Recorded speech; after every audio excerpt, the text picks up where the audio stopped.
Well, Julia, thank you very much, of course, that you agreed to give this talk today. And it's an honor and a pleasure to introduce you shortly, very briefly. Julia is a professor of Oriental art history and head of the Department of Asian and Islamic Art History at the University of Bonn. And she is one of the principal investigators of or in the cluster of excellence beyond slavery and freedom, asymmetrical dependencies in pre-modern societies. Before she came to Bonn, she was a reader in art history at the University of Manchester from 2007 to 2010, while a postdoctoral fellow at the South Asia Institute at the Heidelberg University in the years before that. And she started as a research fellow at University College of Oxford. There she was, I think, for 7 years, from 1998 to 2005. Julia studied at the School of Oriental and African Studies at the University of London, from where she also holds a PhD. She has published widely on the art and architecture of South Asia and the Himalayas, and her last monograph on climatic and resource dependencies in the Jaina temple architecture of southern and coastal Karnataka was published by JICO and the Deccan Heritage Foundation recently in 2021, last year. In our cluster, she mainly conducts research on the religious and politic dependencies of the Jaina religious group with regards to other religious groups in Karnataka, during the medieval period. And this is, as you can see here, also the topic on which she will talk to us today. So Julia, thank you again. And the floor is yours, and we are looking forward to your talk. Thank you.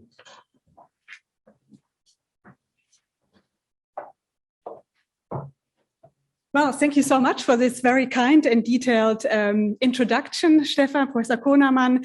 I'm delighted to be speaking to you here this evening and to be giving you a brief insight into some of the research I've been conducting for the past years. My presentation this evening investigates the changing fortunes of the Jaina community in the South Indian state of Karnataka in pre-modern times.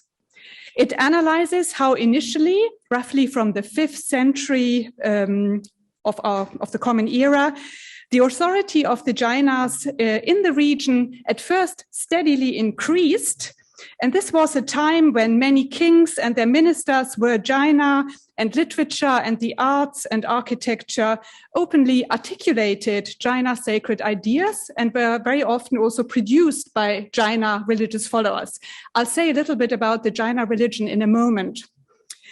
However, this very positive, flourishing situation changed significantly during the middle of the 12th century.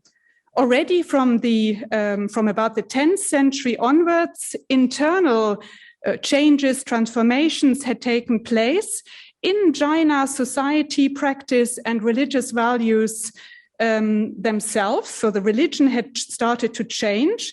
And it's interesting that I would argue that this made the Jainas more prone to harm and maltreatment. The main change, however, what really caused a difference and where we come to dependencies was the appearance of competing religious groups in the area. And these new faith groups or communities created strong asymmetrical structures of dependency into which the previously dominant Jainas suddenly had to fit.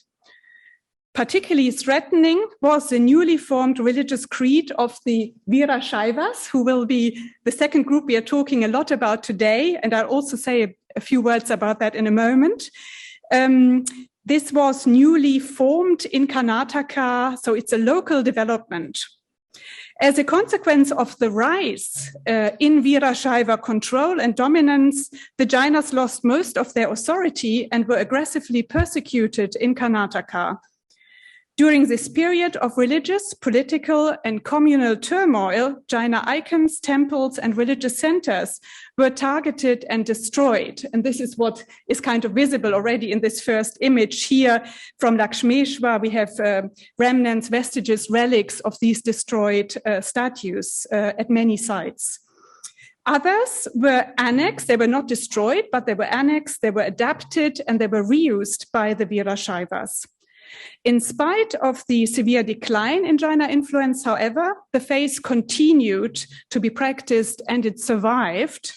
And this demonstrates that the Jainas managed to overcome these newly created structures of dependencies, which we'll be talking about today.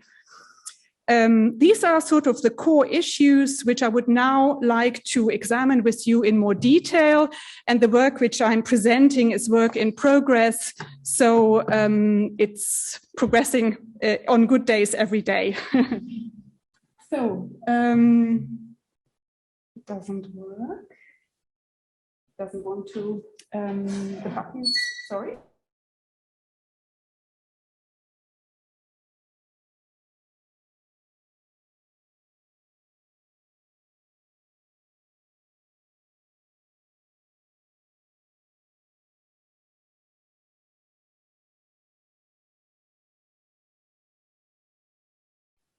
Okay, maybe I just have to press a button longer. Sorry about the confusion.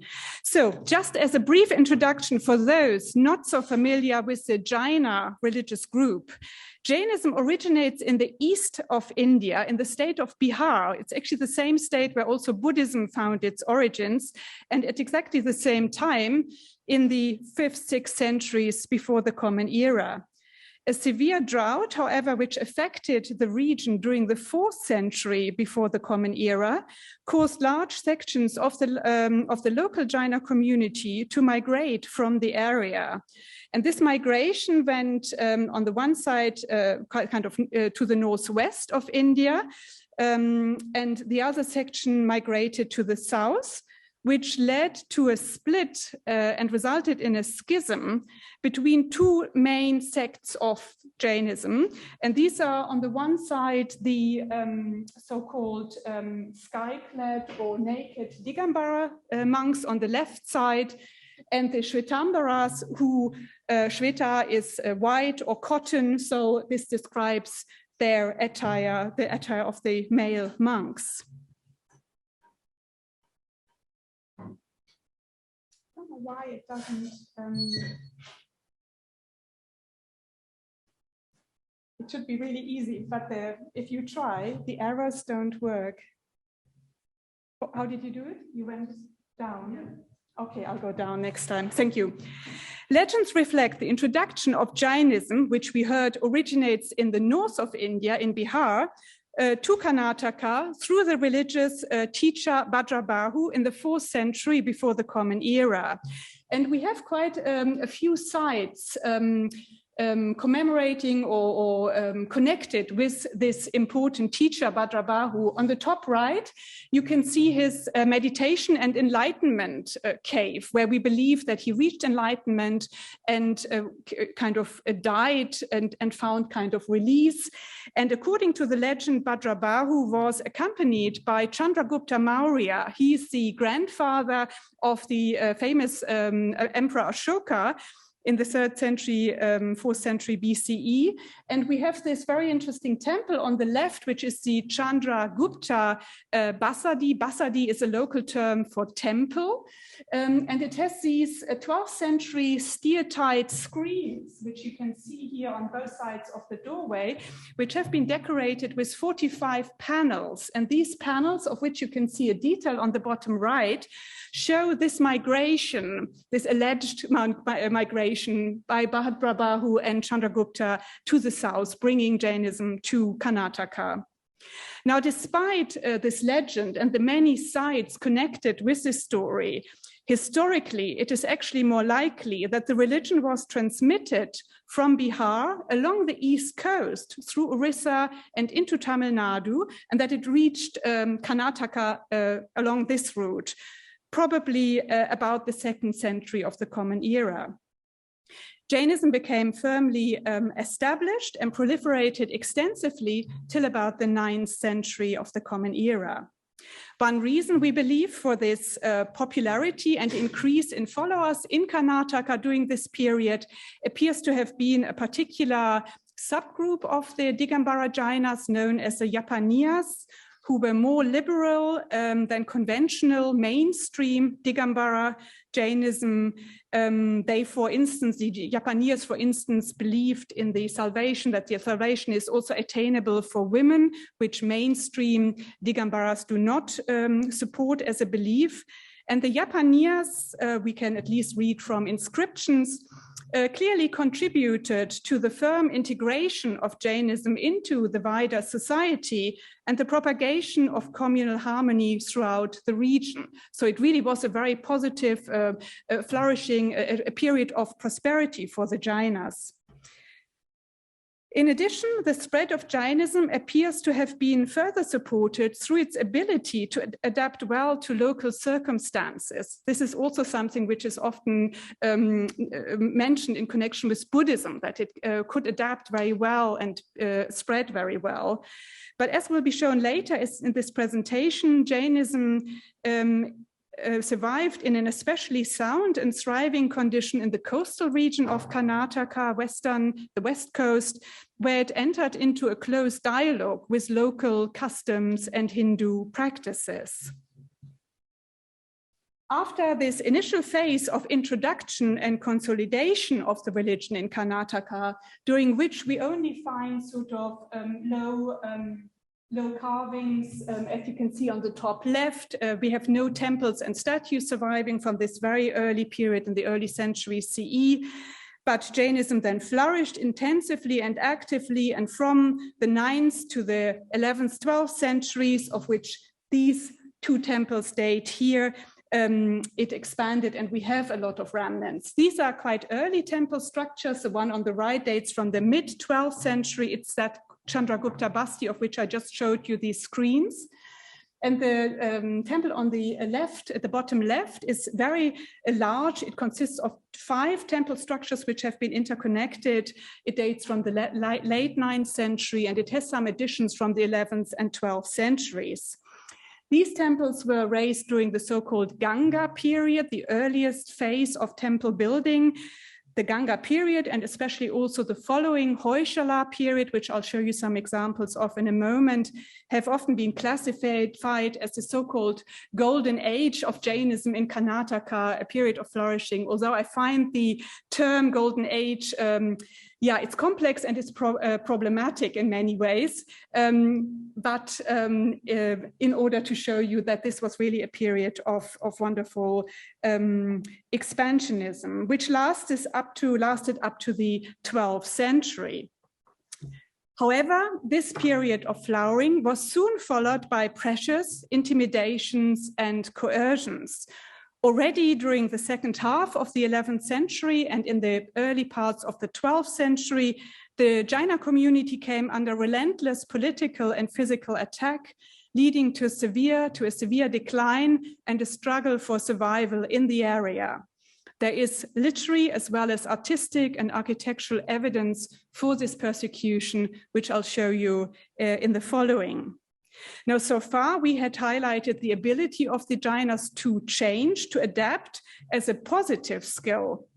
However, a religion which changes too much, which moves away too far from its essential tenets, is in danger of losing its own identity and credibility. And at least partially, this appears to have been the fate of the Digambara Jainas in Karnataka.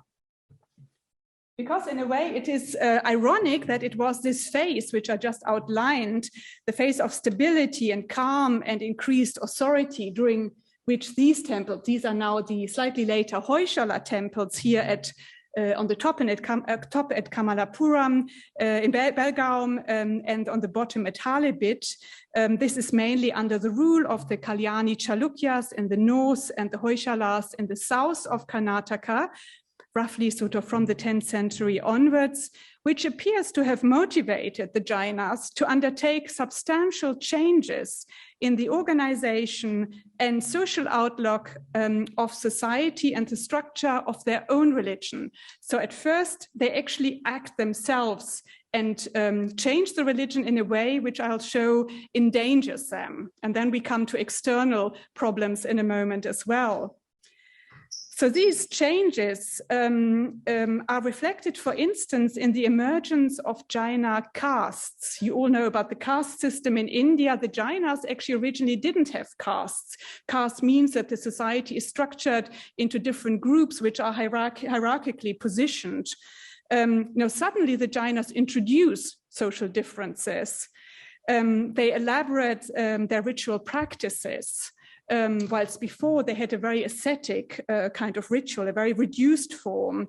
And they established for the first time monastic institutions as more permanent seats of learning and land ownership, whilst before they were they were kind of poor wandering mendicants who had no possessions and no place where they belonged. Castes had been absent from the earlier archaic form of the religion, and their introduction created hierarchies and inequalities which had previously not existed in Jainism. The fragmentation of Jainism into a number of castes and subgroups, such as, for instance, the Japanese, which we just heard about, which all paid allegiance to different monastic headquarters. You can see such a headquarter here on the left. It's a mata, a priest's house in Karkal. This diminished the unity of the Jaina population, which was suddenly fragmented. And in the following, this made it easier for others to split, to fragment, and to disempower the community. Whether an intensification of ritual practices, which I just mentioned, for instance, visible on the right in this enormous expansion of statues, which are housed in temples, as in this one here at Budabidri, and also the development of so-called tantric Jainism, further undermined the faith, remains questionable. However, these tendencies, at least in some way, weakened or diluted the previous distinct archaic nature of Jainism and established closer links to Hindu religious practices. The originally extremely ascetically minded Jaina religious institutions had in the last years amassed enormous wealth and developed into powerful landowners. From the early 12th century, the support of influential royal families in the region, however, declined, and resentment against the often wealthy and also authoritarian Jaina elite led to confrontations, and this resulted in discrimination and at times in communal violence. So before, the Jainas had not owned anything, they had wandered, they had been poor, and now suddenly they had developed into really influential players, which created this envy and this resentment. So these are sort of internal reasons, changes within Jainism itself, which make them more kind of prone to harm or to attacks.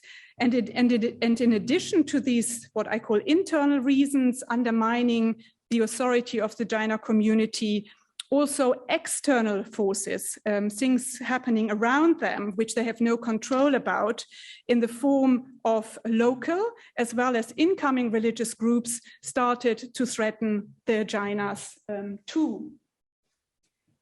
The religion which gained most rapidly in power at this time were the so-called heroic Shaivas, the Vīra-Śaivas, who are also known as Lingayats, the worshippers of the Linga, the symbol of the god Shiva.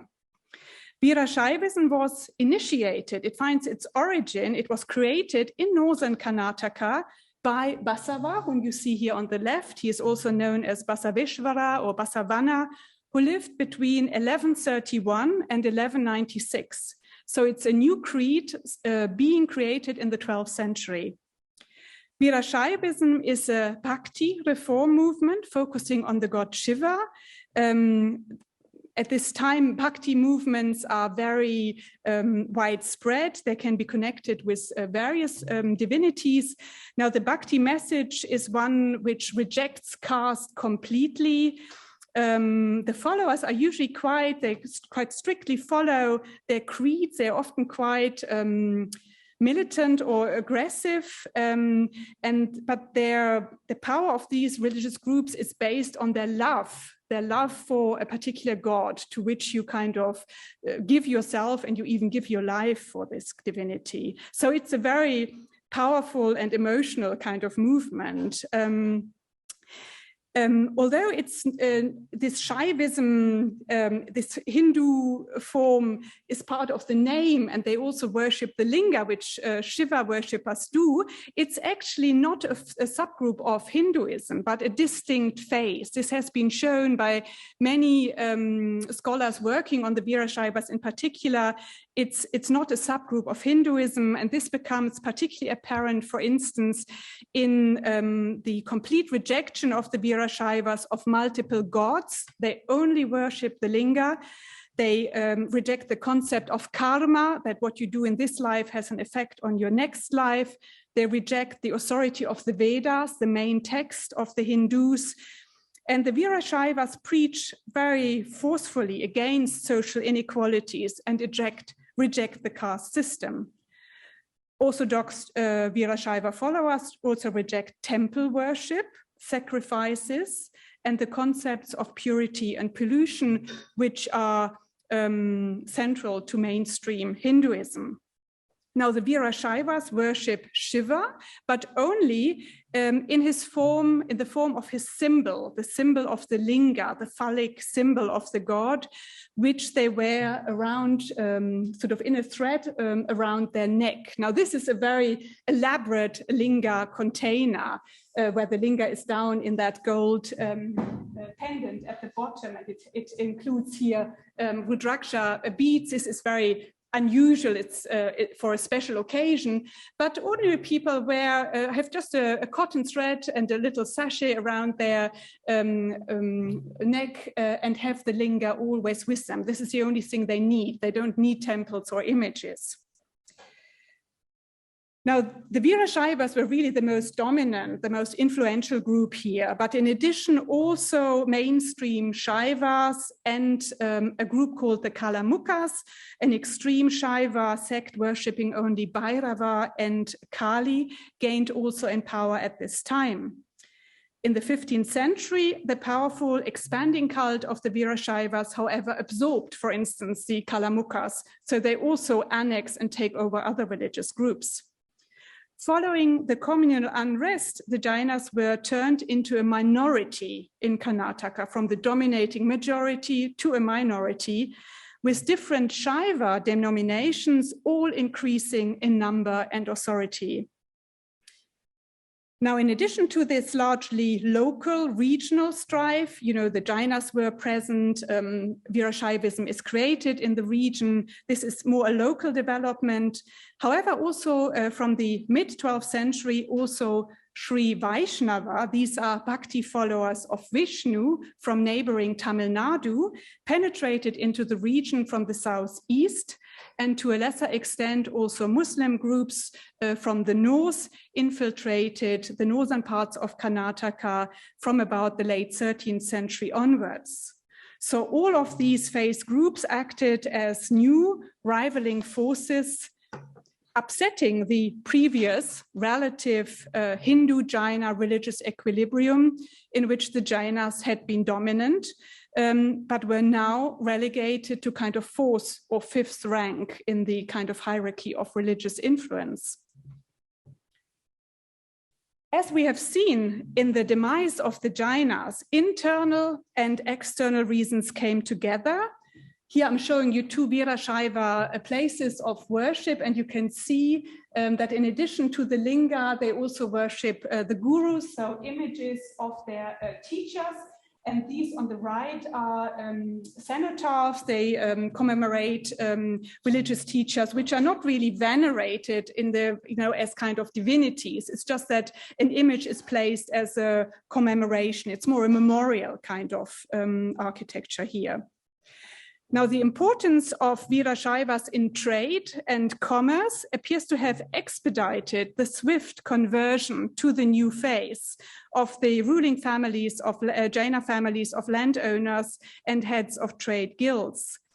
This had a catastrophic consequence for the maintenance of Jaina temples and the funding of costly ceremonies, as conversions resulted in the withdrawal of the financial support for these Jaina temples. With the conversion of such influential players, such as wealthy landowners from Jainism to Vīra-Śaivism or other faith groups, the ordinary population followed suit. And this is something which we'll notice very often, that if the king or the queen converts, large sections of the community will also follow.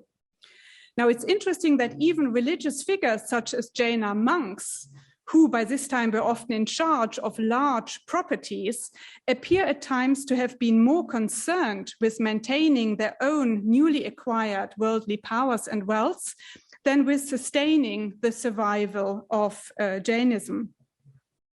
Due to the immense significance which Jaina temples as religious, economic, and political centers had for the Jaina community, the sacred edifices were usually the first to be targeted in the struggle for supremacy. All religious groups involved in this fight for control in the region participated in the destruction, but also in the conversion of Jaina statues and temples. We find countless records which glorify the conversion of Jainas or of Jaina edifices.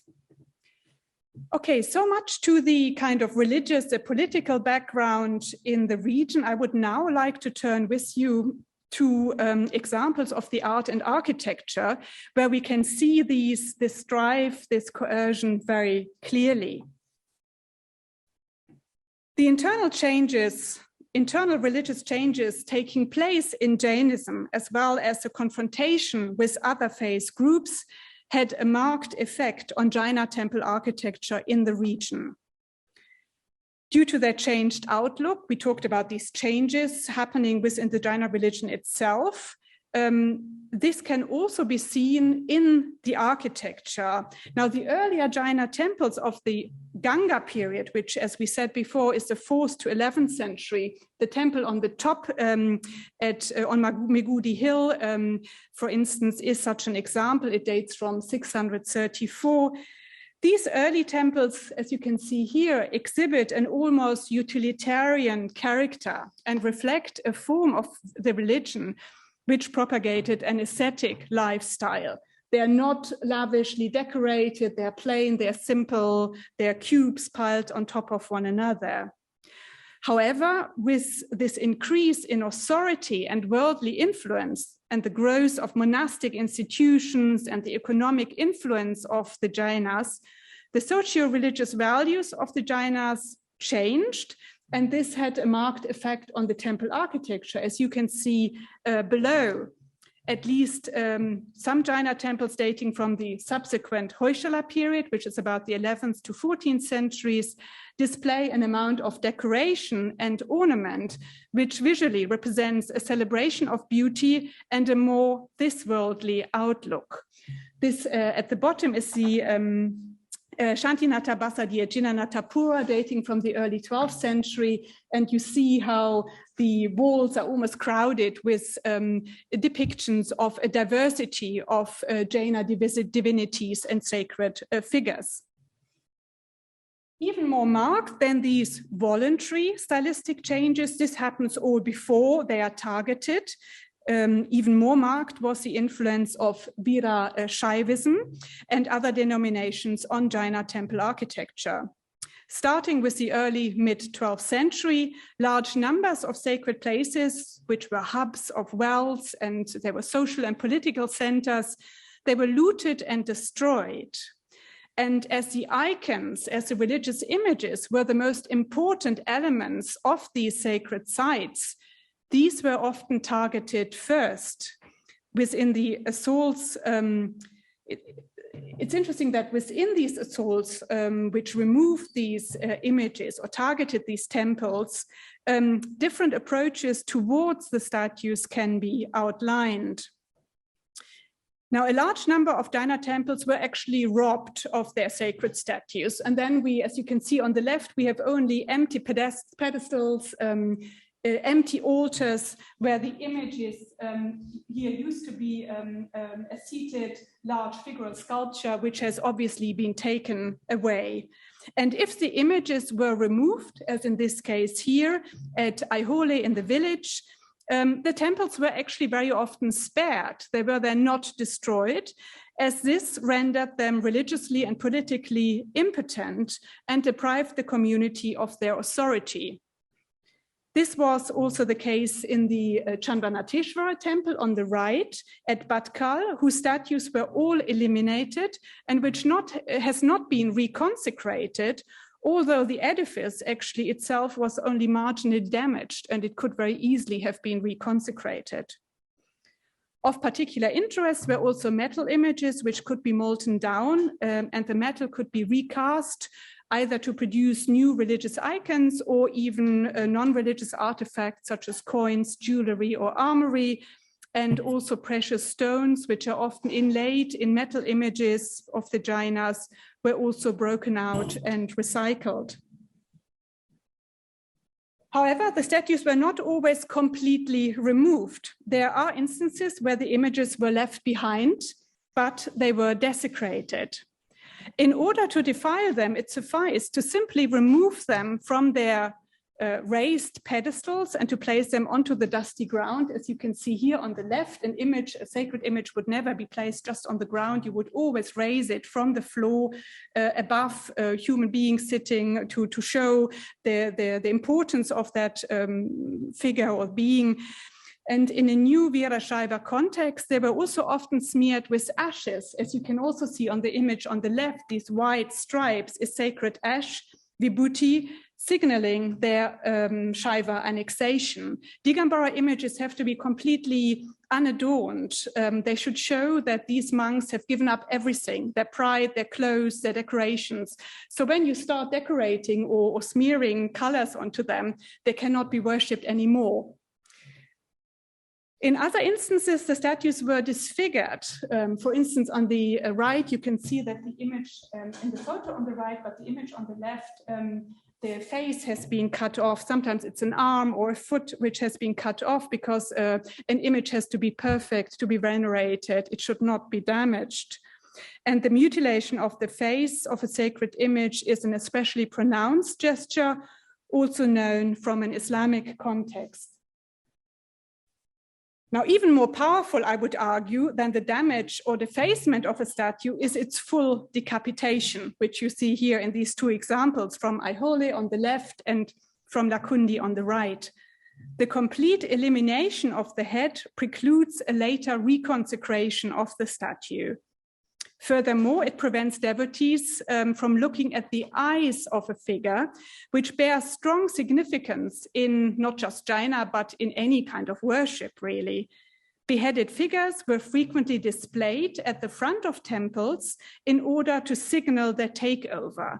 So this is, for instance, the case on the right in Lakundi. So anybody approaching this former Jaina temple would immediately know, God, this is, the Jainas are not in power anymore here. We have a Shiva Linga now in the temple. So it's like a marker almost. It's interesting that often when Jainas actually regained power over these sites later on, which did happen, they often kept the images in this place with their mutilations. And in this context, they fulfill now a new meaning. The statues now act as lively reminders of the violent times the community endured and survived. This is the positive message which is kind of conveyed. And this victory of survival is taken as a reconfirmation then of the strength and in extension, maybe even the superiority of Jainism. So, it's all a religious, it's a dialogue, it's a communication. There are messages, conveyed by the people who take over and by those who regain, Now, the disengaged limbs and heads, which were cut off stone figures, have also often been put on display in Jaina temples, as you can see here on the left at the Anantanata Basadi in Lakshmeshwar. Now, this happened first by the perpetrators as signals of takeover and control, and later, as we've said, also by the Jaina community itself as reminders of the violence they had survived. Therefore, it is actually reasonably rare for such scarred statues to have been restored. There are, however, a few examples, and I'm showing you one on the right here from Concomitantly. There are a few exceptions. These figures here, you can see that the face and the genitals and the foot has been restored. They were cut off by attacks. They were restored for the 2018 Mahamastakabhisheka, a very important religious festival in Karnataka. And I mean, we have this Western conception of restoration where we should keep authenticity and show what is new and what is old. I'm not so sure if this is what they're aiming for here. I think they really want to show, as before, we were harmed, but we've survived. But it's visible here, the scars, we bear them still as a kind of, judging and accusing kind of the harm which had been done to them. However, not only statues, but also temple edifices were damaged and entirely demolished, as you can see on the left, an example here from Halebelgola. And we know that large numbers of Jaina temples were completely razed to the ground in religiously minded attacks. For instance, in Chikahanasoge, we have inscriptions telling us about 65 temples, of which only one survives. We have an inscription in Mulgund near Darwa, which tells us about the demolition of the Parshvanatha temple by Muslim armies and the martyrdom of one of the teachers who was burned to death in the temple. We can't verify them. They are sometimes very flowery, but there are there is a lot of evidence, physical evidence, which makes us believe that this probably was true. Very interesting are the images on the right side. This is a noteworthy case, the Adinata Basadi at Srirangapatnam, which only was founded in 1589, so after the main period of attack and onslaught. And the statues, which are quite diverse, this is only a small selection of the many, many images housed in this new, almost 16th century temple, which allegedly have all come from destroyed temples in the region. So all the destroyed temples, the images were collected and a new temple was built for them here. Above entirely crushed temples, new buildings could be erected by other religious groups or later even by the Jaina community itself. Some temples may also have collapsed due to neglect. We can imagine that if many people converted from Jainism to Vīra-Śaivism, that nobody looked after the temples anymore. This could also be the case in a few instances. At some sites, severely damaged temples were later reconstructed by the Jainas. And a striking example is visible here in the both images. It is the Shankarjinalaya at Lakshmeshwar, originally commissioned by the Kalyani Chalukyas in the 11th century. And the attack on this temple was so ferocious and the destruction so severe that, as you can see here, a faithful reconstruction was really hardly possible. And the evidence, the edifice strongly reflects the violence and the scars of the past. On the right, you can see that the pieces of stone were ground down to such small elements that you can see this latticed window on the right. This must have been a large lattice admitting light to the interior, and only a small part of it was preserved. We assume that probably only the basement, the stone story at the very bottom was preserved and that the complete temple above was kind of crushed. In other instances, only selected former building elements such as thresholds, altars, door frames, as you can see here, door lintels, or also these guardians, door guardians, who are known as Dwarapalas in India, were integrated into largely new and modern temple structures. So you can see the outside of the temple. This is the city Basadi at Mysore, a 20th century structure, which contains these Hoysala period elements of kind of destroyed temples, which were reintegrated into modern structures later on. Another option chosen by newly dominant groups in order to express the fact that others were dependent on them was for other groups to absorb, to convert, and to reuse the icons and the temples. Before, we have really looked at Jaina reuse of their own structures, but it's interesting that also temples or elements were absorbed by other groups who were dominant since the 12th century. And in these instances, venerated objects and architectural spaces have been preserved and carry on to exude power as valued cultural remnants, which continue to influence local culture and identity. Of course, for those who have been robbed of their sites, this is a former Jaina temple, which today is still in Vīra-Śaiva hand. Of course, for the Jainas in the village, this is a very difficult, painful memory, a persistent reminder of humiliation, theft, and conversion. But we have seen other examples where Jainas were able to regain influence. So at least there is a chance of continuity or of coming together kind of more peacefully later on. Now, in Karnataka, there are particularly many examples of such temple annexations and conversions from Jaina to Vīra-Śaiva usage. And the reused temples largely fall into three main distinct groups.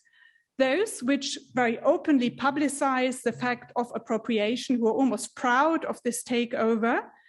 Secondly, those which evidently hide it, which completely, which almost pretend that this was a structure which was always Vīra-Śaiva, which often makes no sense because Vīra-Śaivism only comes up in the 13th century, the 12th century, and of course Jaina temples often are much older. And then finally, we have those which indicate a less mindful middle way. Now here, this is an example following the first approach of a very open advertisement of annexation. Such examples are reasonably scarce. This is the former Jaina temple on Megudi Hill at Halua. And you can see on the outside, you have a series of standing naked ascetics, which are very, very clearly just connected with the Digambara form of Jainism, of this rejecting all belongings. Vīra-Śaivas should only venerate the linga, the symbol of, they should not have any figural statues.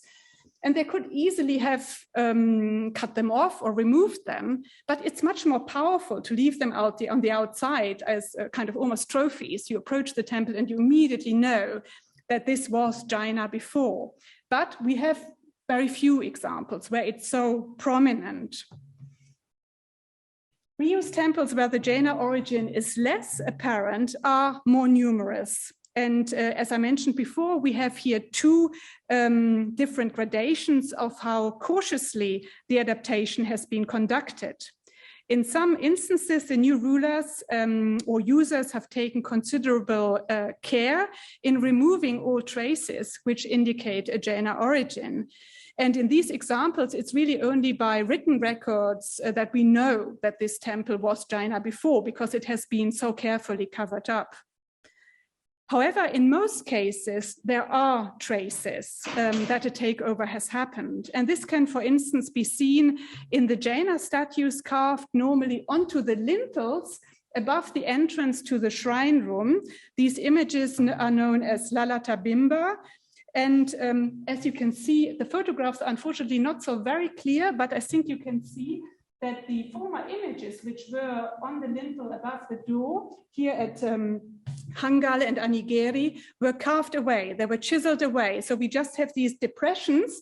So we can see images were removed, but they were not replaced. So it's sort of a middle way. You don't cover it up completely by replacing them, but it's also obvious that something has been changed here. A handover has taken place. Now, although the outer walls of Jaina temples are often quite plain, as you can see here on the left, sculptures have regularly been integrated in the upper parts into the roof sections of halls and shrines.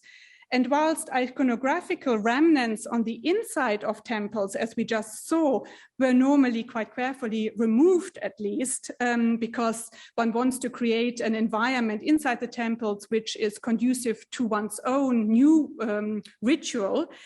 However, on the outside, as you can see here in the roof, they were often left. So this is a Vīra-Śaiva temple, which in the roof structure still bears a seated image of a Jaina.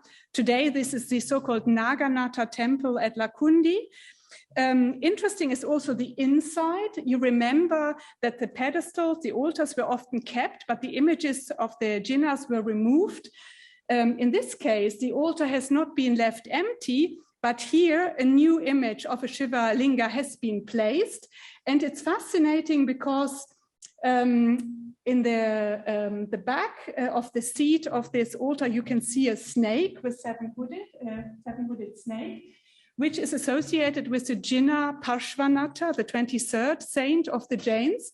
But the snake, the cobra, is also connected with Shiva. So on this level, it actually fits again. Much rarer than the annexation of architectural spaces or empty altars is the direct reuse of Jaina icons by other faith groups. However, there are instances where Jaina statues and other objects of veneration, such as the foot imprints on the top right, for instance, the padukas, were absorbed, reinterpreted, and reconsecrated by other religions.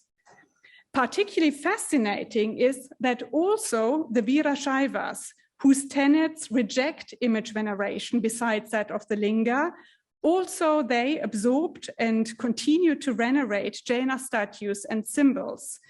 So all the images here on the screen now are former Jaina images or foot imprints which today are worshipped by Vīra-Śaivas, although these figural images and the feet make no sense whatsoever. You should not venerate a figural image, but they have marked them again with the ashes or with the white lines to signal the annexation. They decorated with the garlands to prevent any further veneration by Digambaras. These are from Adagunchi and from Hegewald, and show, and this is what I argue, that even the dominant group, by absorbing changes, it's dominant, it could do everything against, according to its own rules, but through this reuse and in a dialogue with the local, the suppressed culture takes place, which also leads to the dominant culture changing, and the two entering into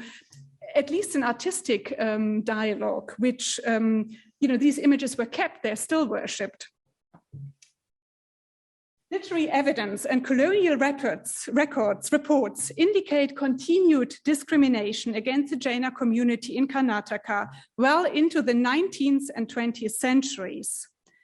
However, it is noteworthy that despite these threats, as well as the real physical persecution which we have seen in the art and architecture, Jainism, as well as Jaina art and architecture, never completely ceased to be produced and to develop, at least in certain parts of Karnataka. Very little has generally been written about Jaina culture after the 13th century, also because so much was destroyed and because they became a minority. And this topic of later Jaina temple architecture would fill an entire new further 1-hour lecture, but I just want to show you a couple of examples to show you that miraculously this religion survived. These are all photographs from the site of Vijayanagara. The Vijayanagara Empire was largely Hindu, but it was more open towards other religious groups. And the Jainas were able, also sometimes with royal support, even at least in the center of Hampi, Vijayanagara, to build these wonderful large temples, which were raised. The Parshvanatha Basadi on the top, the two photographs, was raised in 1426. And the temple down here in Kamalapuram, which neighbors Vijayanagara, was raised in 1385. The one on the right is not dated, but dates from a similar age, I would argue. Also in the important religious center of Shravanabelagola, west of Bangalore, we encounter uninterrupted building activities by the Jainas in the 14th, 15th, 16th, 17th century. Here, these examples. And Jainism also continued to flourish in a number of provincial courts, particularly from the 15th century onwards. Especially distinct are here the Jaina temples of coastal Karnataka in centers, for instance, such as Mudabidri on the top and on the right, or in Karkal at the bottom left. This is the region where I mentioned that Jainism entered into a real, very interesting religious and cultural and ritual dialogue with the local cults, which are not necessarily all mainstream Hindu, but localized forms.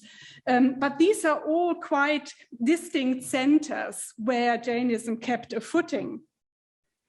Now, although the Jaina presence in the northern regions of Karnataka was much diminished due to vigorous encounters with the Vīra-Śaivas, Vīra-Śaivism originates in the north of Karnataka, and we also have a lot of Islamic followers engaging here in competition.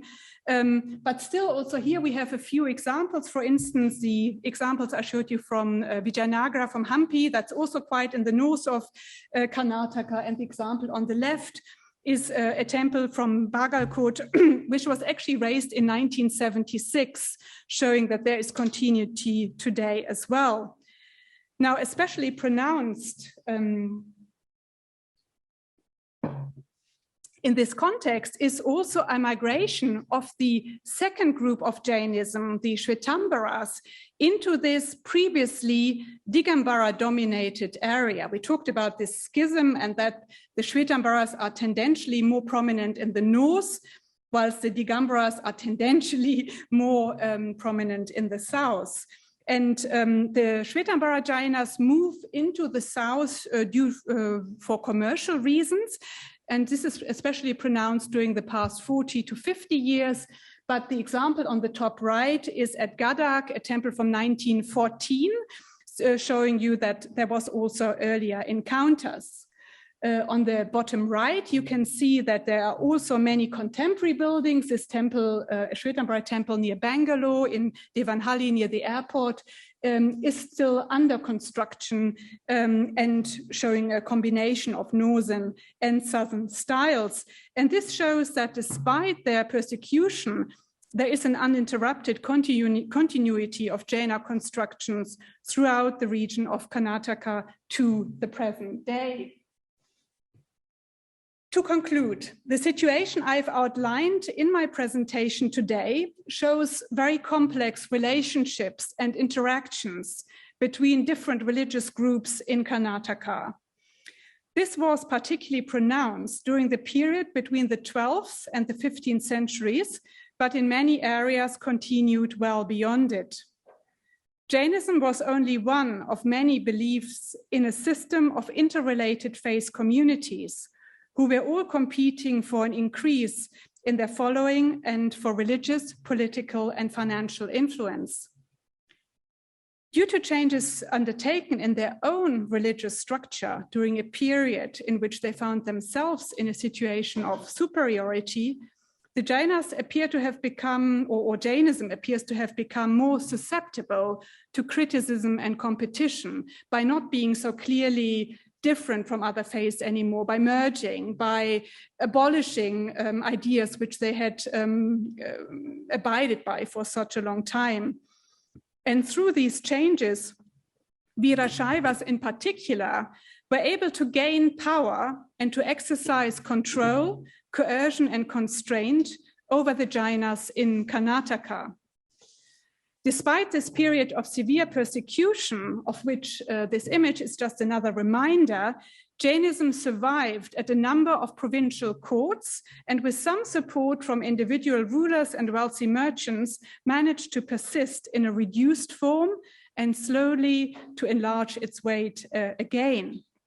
Through this, finally, the Jainas managed to overcome these newly created Vīra-Śaiva structures of dependency in Karnataka.